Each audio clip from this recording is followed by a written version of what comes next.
Ang mabuting balita ng Panginoon ayon kay San Lucas.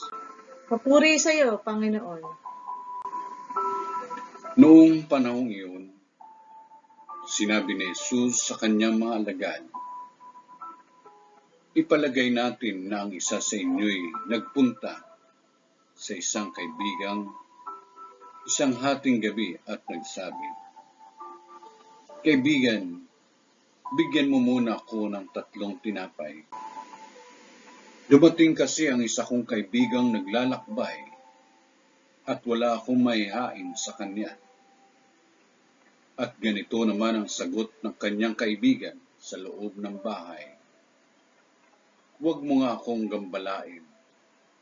Nakatrangka na ang pinto at nakahiga na kami ng aking mga anak.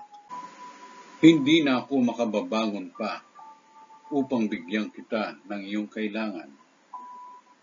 Sinasabi ko sa inyo, hindi man siya bumangon dahil sa kanilang pagkakaibigan, babangon siya upang ibigay ang hinihingi ng kaibigan sa pagpupumilit nito.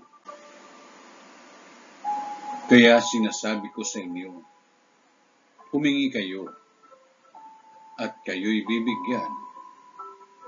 Humanap kayo at kayo'y makasusumpong.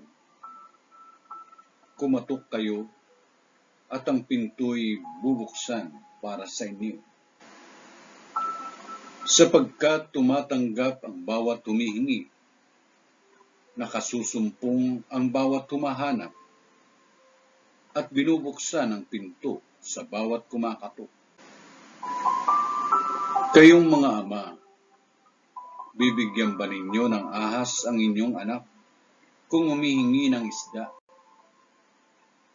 Bibigyan ba ninyo siya ng alakdan kung siya'y humihingi ng itlog? Kung kayong masasama ay marunong magbigay ng mabubuting bagay sa inyong mga anak, gaano pa kaya ang inyong amang nasa langit? Ibibigay niya ang Espiritu Santo sa mga humihingi sa Kanya.